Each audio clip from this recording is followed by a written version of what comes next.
Fas. Dalam ayat ini dimulai dengan waw qasam atau waw sumpah, sama dengan wal asri, waw sumpah. Menurut guru kami, kapan ada ayat dimulai dengan waw sumpah, maka tentu di situ ada ancaman dan ada janji Allah. Apakah ancamannya berupa siksaan atau ganjarannya berupa keberkahan dalam hidup. Was-subhi idza tanaffas, demi subuh kalian bernafas. Kalau di terjemahan ayat Al-Quran, demi subuh yang terbit. Tanaffas ini seakar kata dengan nafas, an-nafs. Ini sudah menjadi bahasa Indonesia, bernafas. Apa keterkaitannya antara subuh dengan nafas yang kita hirup? Dan apakah memang waktu subuh berbeda dengan waktu-waktu lain? Was-subhi idza tanaffas. Allah bersumpah, demi waktu subuh kalian aku berikan kesempatan untuk bernafas. Dan ternyata memang jamaah, waktu subuh, udara di subuh hari adalah udara yang paling diberkahi oleh Allah Subhanahu wa ta'ala. Bisa dibayangkan kalau kita ini sedang sakit, tidak mampu bernafas dengan normal, dibantu pernapasan dengan oksigen, betapa mahalnya kesehatan dalam diri ini. Biar bagaimana kaya rayanya orang, dia bayar, dibandingkan dengan orang-orang miskin yang bebas bernafas tanpa dibayar. Kita semua ini. Yang kedua, ketika kita berdoa, tadi imam, Allahumma hdina fi man hadait wa afina fi man afait. Setelah kita berdoa untuk meminta hidayah, petunjuk dari Allah, yang kita minta poin kedua adalah kesehatan, keafiatan. Karena sehat itu mahal, Pak. Doa yang diajarkan Nabi, Allahumma inna nas'aluka salamatan fid din wa afiatan fil jasadi. Selalu berdempetan antara keselamatan dan kesehatan. Apa maknanya Bapak sekalian?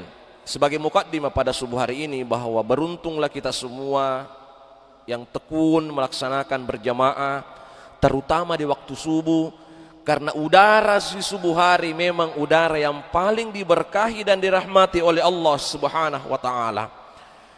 Ada satu penelitian di Mesir, seorang dokter tabib ketika dia memeriksa pasiennya, dia sudah menebak sebenarnya pasien yang paling parah penyakitnya itu hampir dipastikan 72%.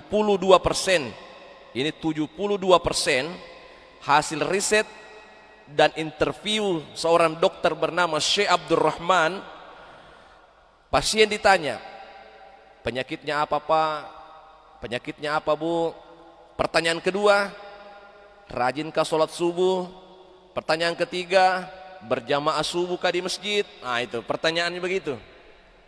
Ini seorang dokter meneliti pasiennya. 72% pasien yang memiliki penyakit kronis itu di Mesir, itu rata-rata memang tidak tepat waktu sholat subuhnya. Menurut pengakuan pasien-pasien ini, kadang dalam jurnal itu sholat subuh 5:30, jam 6, dan itu sering ya, menurut interview seorang dokter. Namun rata-rata yang pasien yang tidak terlalu parah penyakitnya, ketika ditanya, apakah saudara bapak ini sholat subuh tepat waktu? Iya, betul, iya, selalu seperti itu. Dan juga dipastikan 75% pasien yang tidak terlalu parah penyakitnya memang terapinya adalah udara subuh yang mereka sering hirup. Kan beda udara pagi dengan udara subuh. Maka pantaslah Allah di surah At-Takwir ayat 17 bersumpah, was-subhi idza tanaffas, demi waktu subuh aku berikan kalian kesempatan untuk bernafas gratis lagi.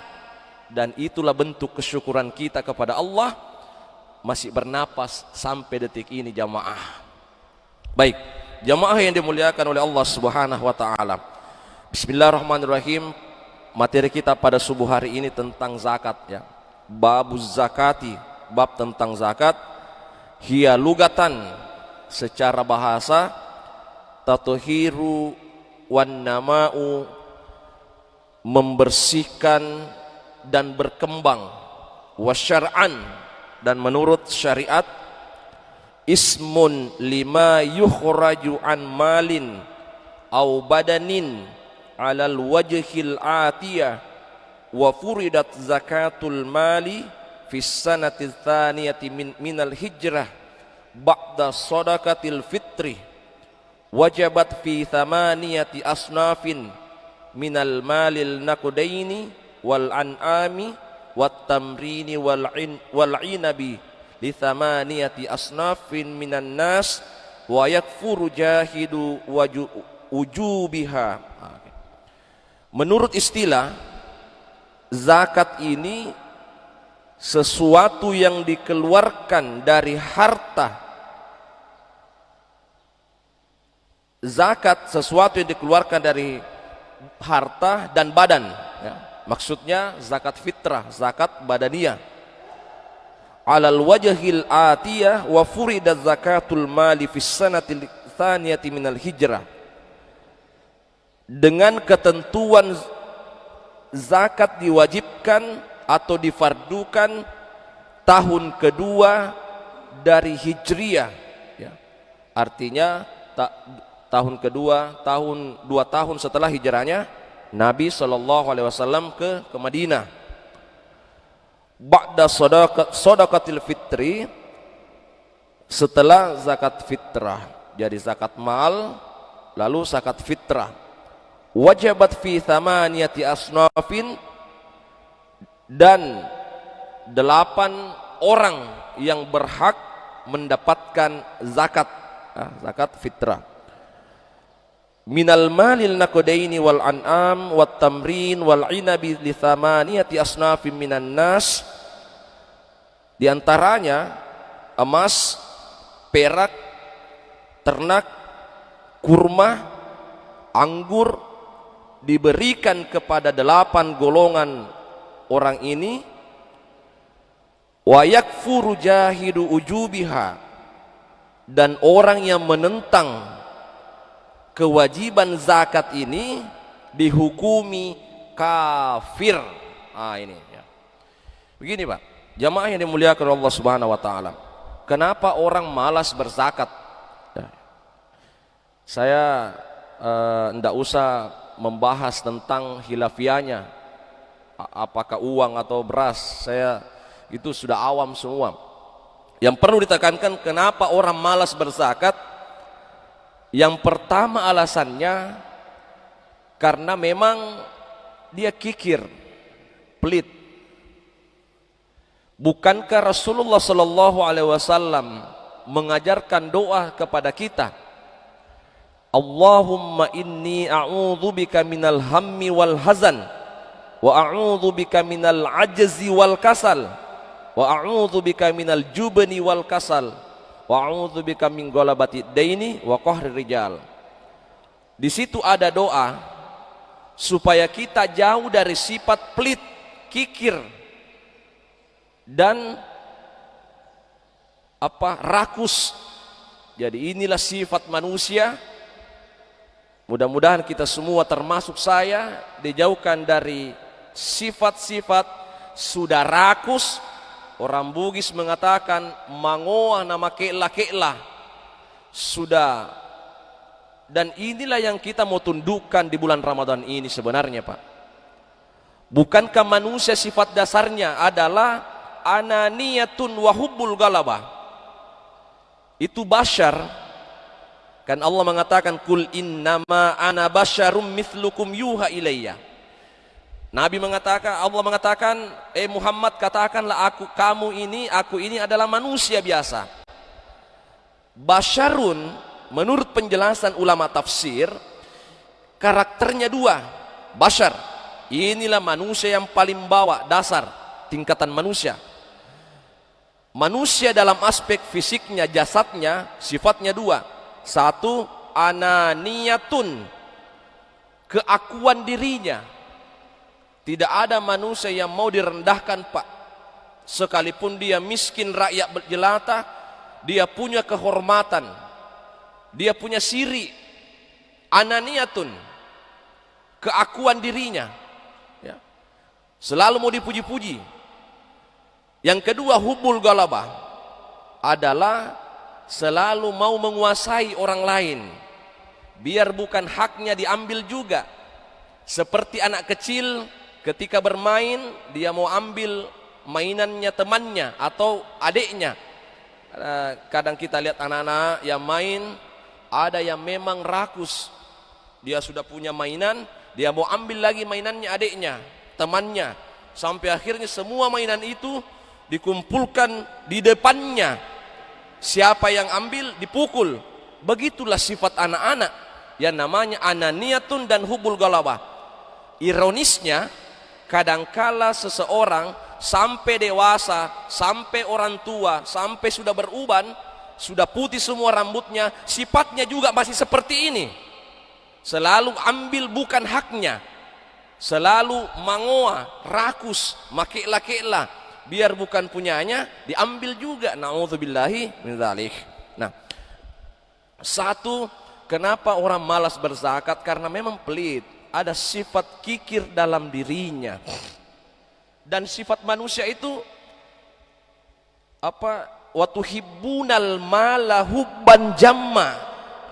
Allah sudah sampaikan, manusia itu senang mengumpulkan harta. Dia kumpulkan harta. Ternyata penelitian para akademisi itu hanya 70% perabot rumah tangga kita gunakan, Pak. Coba lihat orang kaya yang rumahnya bertingkat 4, berapa kali dalam satu minggu saja dia kunjungi kamar paling atas. Satu, kamarnya misalnya 10, wah ini rumahnya besar.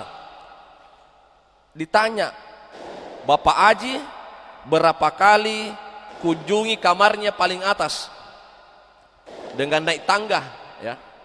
Jangankan naik lift, naik tangga saja ini susah. Pasti dia menjawab jarang-jarang, bahkan tidak pernah dalam satu minggu ini. Ini lantai 4, Pak. Yang kedua, 70% materi kita, kekayaan kita gunakan, Pak, dalam setiap harinya. Orang punya 3 mobil, Pak. Coba tanya mobil mana yang sering digunakan Bapak keluar masuk ke rumahnya bersama istrinya. Pasti dia bilang mobil ini.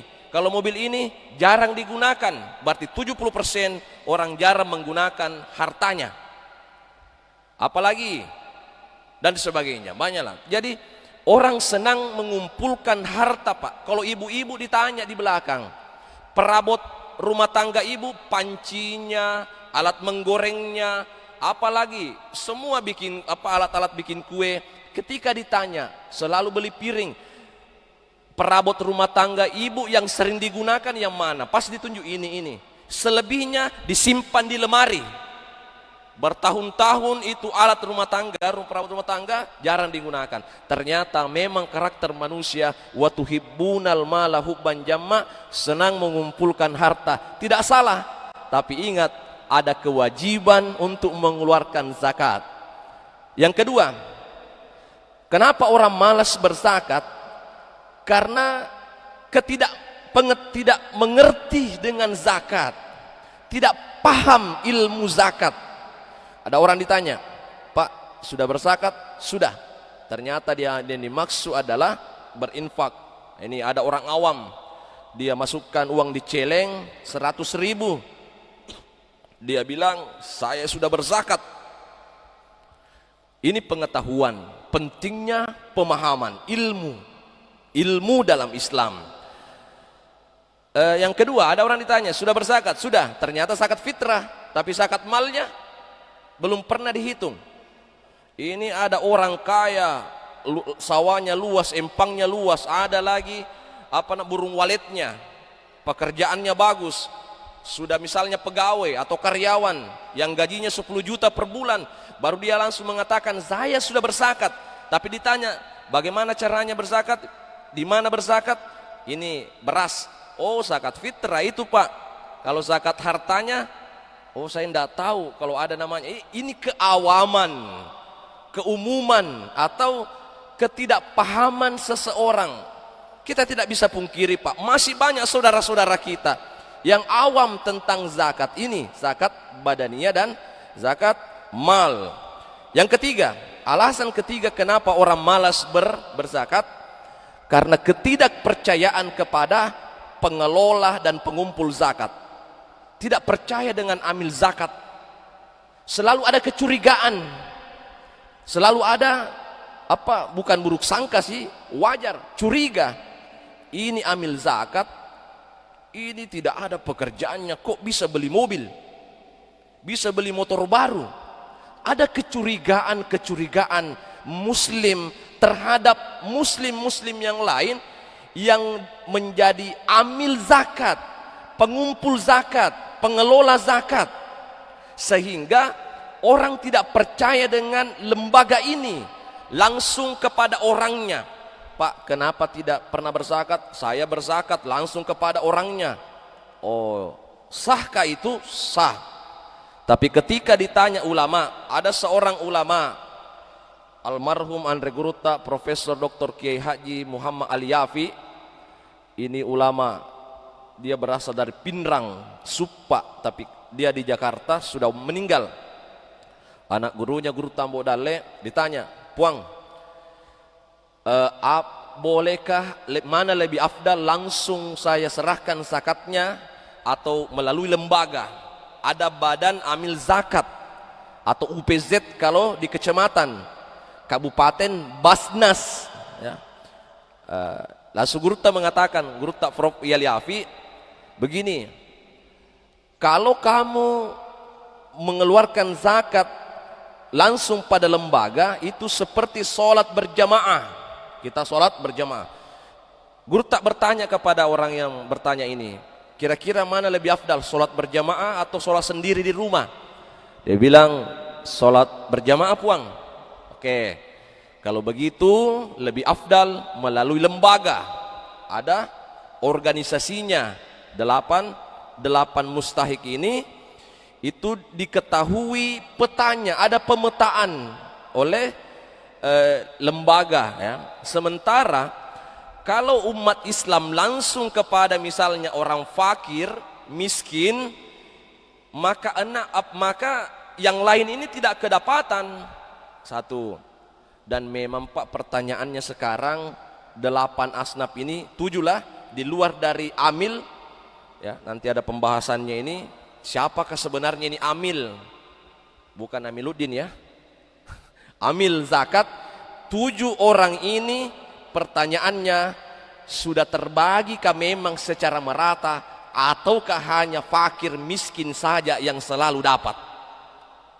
Jangan sampai kita ini pengelola zakat hanya monoton itu terus, padahal bukan cuma fakir dan miskin yang berhak pada zakat itu, tapi ada golongan-golongan yang lain yang perlu sentuhan-sentuhan zakat, tapi mereka tidak pernah kedapatan setiap tahunnya, padahal mereka adalah golongan yang disebutkan dalam Al-Quran, yang mereka ini adalah orang-orang pilihan, orang-orang yang Allah sayangi, Allah lindungi ya.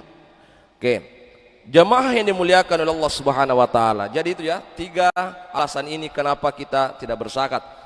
Kemudian yang kedua, apa bedanya zakat, infak, sedekah, fidyah? 4.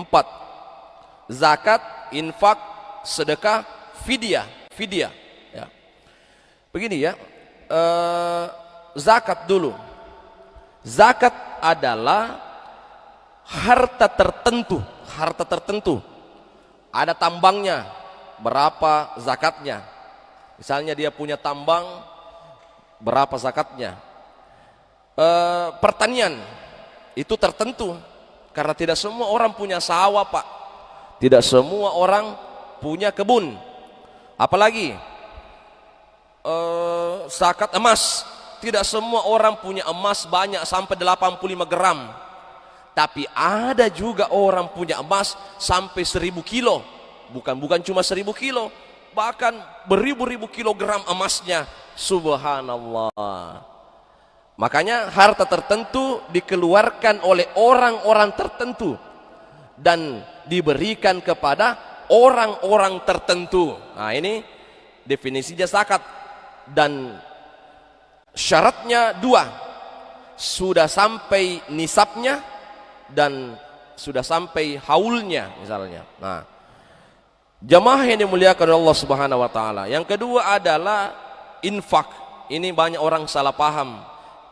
Dia infak sedekah, ya. Katanya sama ji, padahal tidak. Infak ini itu apa sama dengan nafkah. Coba, nafkah wa ma anfaqtum, infak, nafkah. Seorang suami dia dianggap berdosa ketika dia tidak memberi nafkah kepada istrinya, tanggungannya. Ya, karena dalam Al-Quran ar-rijalu qawwamuna 'alan nisa, laki-laki ini pemimpin dalam rumah tangganya. Bagaimana kalau ada perempuan yang bekerja, laki-laki tidak bekerja? Tidak ada masalah, tapi persoalannya tanggung jawab seorang laki-laki besar di sisi Allah karena dia adalah ar-rijal, pemimpin. Makanya kita ini pemimpin harus punya siri, laki-laki bekerja.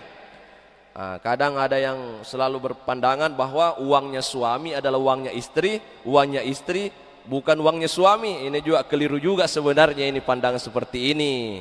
Ya. Ada juga yang pernah bertanya, Ustaz, bolehkah saya mencuri uangnya suami? Wah, berdosa bu. Begini Pak Ustaz, itu suamiku toh tidak pernah karena kasih uang belanja. Nah banyak uangnya di dompet, saya curi nih. Bagaimana mau tidak dicuri? Tidak ada pembeli beras, ikan. Saya bilang boleh, tetapi kebutuhanmu saja. Tapi kalau perlu biar minta, tidak mau nak kasih Ustaz. Kalau begitu sudah darurat, ambil saja, tapi seperlunya saja. Karena itu bayangkan Pak, jangan sampai istri kita berdosa gara-gara kita juga suami yang pelit. Dan memang kewajiban kita nafkah, infak. Sama halnya begini Pak, ini kan laki-laki, suami, dia harus lebih kepada ibunya. Istri kalau sudah berumah tangga, dia harus hormat pada suaminya. Sementara kadangkala keretakan rumah tangga muncul karena ada zuuzon dalam diri kita bahwa ini suami saya, ibunya terus selalu dikasih uang. Sementara orang tua saya tidak pernah. Makanya disinilah juga diperlukan kedewasaan dalam berumah tangga jamaah. Nah, itu yang saya pahami dari penjelasan ulama-ulama kita, bahwa bersikap adillah dalam keluarga. Jangan cuma orang tua kita yang selalu kita bantu. Walaupun ada hadis laki-laki suami harus tunduk pada ibunya, sementara istri bukan pada orang tuanya tapi tunduk pada suaminya sebagai pengganti orang tuanya. Nah, singkat jamaah yang dimuliakan Allah Subhanahu wa taala, yang manakah itu dalam Al-Qur'an disebutkan 8 golongan ini? Innamas shadaqatu lil fuqara. Siapakah sebenarnya fuqara ini Pak? Ya.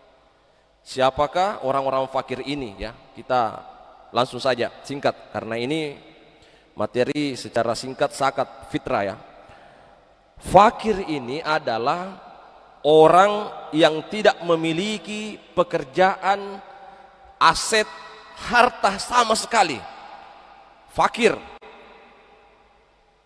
Tidak ada pekerjaannya, tidak ada hartanya, yang bisa mencukupi kebutuhan hidupnya. Kalau orang bilang melarat hidupnya, tidak jelas, tidak punya tempat tinggal, bahkan hidup sebatang kara. Banyak di televisi, banyak daerah-daerah kita. 1-2 orang saya lihat di daerah, oh ini orang, bahkan kita sering lihat di televisi, mereka hidup di bawah kolong jembatan, makan apa adanya. Bahkan tidak sedikit di antara kita menyaksikan ada orang yang di tempat sampah dia cari-cari bekas sisa-sisa makanan yang dibuang oleh orang-orang kaya. Mereka mencari bekas-bekas sisa-sisa makanan itu, dan subhanallah, kadangkala kita meneteskan air mata. Betapa bersyukurnya kita ini sebagai hamba masih diberikan kesehatan oleh Allah, bekerja, mendapatkan upah dari pekerjaan itu, kemudian kita nafkahi keluarga kita. Ketimbang hidup mereka yang susah-susah, mereka butuh juga yang namanya bantuan, tapi apa daya, mereka statusnya adalah fakir. Penghasilannya di bawah 50% dari kebutuhannya, ini juga dikategorikan fakir. Kata ulama, fakir itu Pak, penghasilannya di bawah 50% dari kebutuhannya. Misalnya, kebutuhannya 2.500.000, gajinya penghasilannya hanya 650.000 per bulan. Kebutuhannya 2.500.000. Saya ulangi. Kebutuhan Pak ya, kebutuhan primer.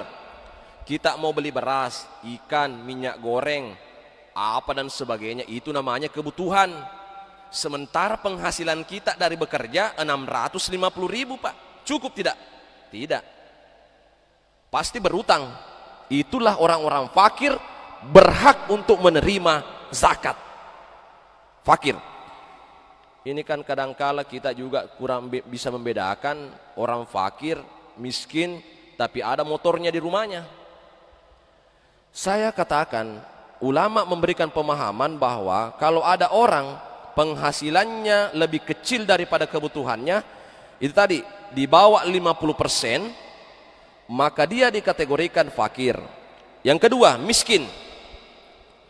Innamas shadaqatu wal fuqara wal masakin. Orang miskin. Miskin ini adalah memiliki harta, ada hartanya, ada pekerjaannya. Ada pekerjaannya. Apa pekerjaannya? Oh, pekerjaan saya ini. Berarti ada pekerjaannya. Berarti dia bukan fakir. Tapi masih kurang, belum mencukupi kebutuhan anak istrinya di rumah. Bahkan dia masih ngontrak misalnya, ngontrak atau masih nebeng sama orang tuanya, mertuanya, masih ikut sama mertuanya tinggal. Seperti orang yang membutuhkan 2 juta kebutuhannya per bulan, tapi pendapatannya itu 1.700.000 ya, 1.700.000, masih kurang 300 Pak. Itu penjelasan ulama-ulama kita bahwa orang ini dikategorikan miskin, bukan fakir. Maka golongan ini berhak untuk mendapatkan zakat. Sudahkah terdata orang-orang ini? Sudahkah amil zakat datang untuk meng-cross-check dari rumah ke rumah? Sudahkah amil zakat bekerja sama dengan pihak pemerintah setempat, kelurahan, desa, distrik, kecamatan, bahwa berapa warga kita, jumlahnya penduduk di sini berapa, yang punya pekerjaan berapa di mana bekerja, berapa gajinya per bulan, ditanya. Seperti itu Mas sekalian. Jadi kalau ada misalnya UMR atau UMK, upah minimum kota 4 juta misalnya ke satu kabupaten, kalau penghasilannya dia dibawa dari standar UMK misalnya 4.500.000, sementara gajinya dia hanya 2.150.000, itu ditanya lagi tentang kebutuhannya, penghasilan dengan kebutuhannya. Singkat, nomor yang ketiga adalah wal amilina 'alaiha. Orang yang mengumpulkan zakat, orang yang mengelola zakat. Sedikit saya berikan pandangan. Orang yang diberi tugas ini oleh imam atau lembaga untuk mengambil zakat, ya, infak dan sedekah, lalu menyerahkan kepada orang yang berhak. Jadi amil ini adalah orang yang ditunjuk oleh imam atau lembaga. Jadi ada bas, ada orang yang mengumpulkan zakat. Siapa yang suruh? Masjid misalnya. Siapa yang suruh? Bas, oke, resmi, ya. Ada yang suruh. Tugas amil ini mencatat dan mengumpulkan harta atau zakat orang lain, ya. Nah, persoalannya begini, ya. Adakah jatah zakat untuk amil? Itu persoalannya. Kan ini 8 orang termasuk amil, ya. Adakah jatahnya zakat untuk amil? Guru tak di Mangkoso mengatakan tidak ada. Yang ada upah gaji saja, ya, digaji, ya. Dia bukan amil itu boleh orang kaya kok. Ada orang kaya di kampung ini, saya yang kumpulkan, boleh. Tidak selamanya orang miskin.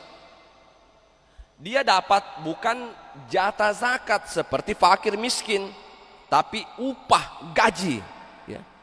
Makanya di Bas itu ada gaji.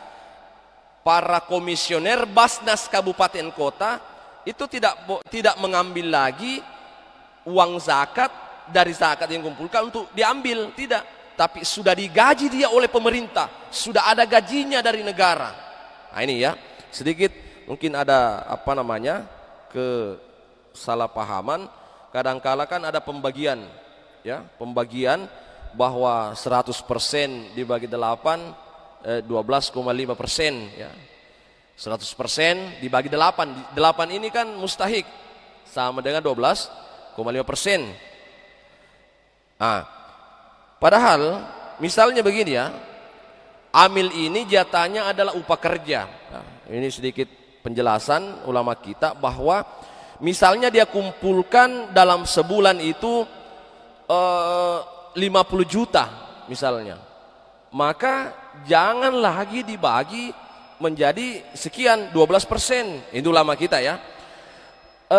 Ternyata gajinya dia berapa UMK-nya kabupaten misalnya. Misalnya baru dengan UMK-nya itu kabupaten kira-kira 2,5 lah, 2,5 juta upah minimum kabupaten, ya, sangat rendah. Itu digaji berapa per bulan? Mau dia kumpulkan 100 juta, tetap gajinya 2,5 juta, Pak. Sudah menjadi ketentuan dasar. Jangan kemudian membagi lagi berapa persen. Itu penjelasan. Tapi itu kembali kepada individu itu sendiri, ya. Yang terakhir yang saya ingin sampaikan pada kesempatan berbahagia ini, insya Allah kita lanjutkan lagi karena waktu. Wal mu'allafati qulubuhum, ya. Jadi orang mu'allaf ini orang yang baru masuk Islam, yang hatinya masih goncang. Mu'allaf orang yang memeluk Islam, hatinya masih goncang. Beda halnya kalau mu'allaf yang sudah puluhan tahun dia masuk Islam, bukan lagi mu'allaf, Pak, tapi dia sudah muslim. Ini juga kadangkala orang sudah 20 tahun jadi Islam masih dikatakan mu'allaf itu sudah hilangkan itu mu'allafnya, langsung bilang muslim. Ya, mu'allaf itu baru-baru masuk Islam yang hatinya goncang, Pak. Contoh, ketika dia masuk Islam, keluarganya membencinya, dipecat oleh pekerjaannya, istrinya minta cerai karena non muslim istrinya. Dia bilang, ceraikan saya tidak mau lagi sama kamu. Maka dia hidup sendiri, dia sebatang kara, stres, dia hatinya goncang. Masuk lagi deh agama saya ini, Islam, saya sudah Islam, ternyata saya dibenci oleh keluarga. Tidak ada keluarga saya yang senang sama saya masuk Islam. Istri saya juga cerai, saya dipecat dari pekerjaan saya, tidak ada lagi gaji. Kalau begitu masuk ini, maka amil zakat mendeteksi orang yang baru-baru masuk Islam, kita kasih edukasi, pendekatan persuasif. Jangan sampai orang ini masuk kembali ke agamanya semula, karena dianggap tidak diperhatikan di agama Islam ini, goncang dia punya perasaan, maka dia juga berhak untuk mendapatkan zakat. Saya kira itu yang sempat sampaikan, mudah-mudahan ada manfaatnya. Akhirul kalam, minallahil musta'an wa alaihi tiklan. Wassalamualaikum warahmatullahi wabarakatuh.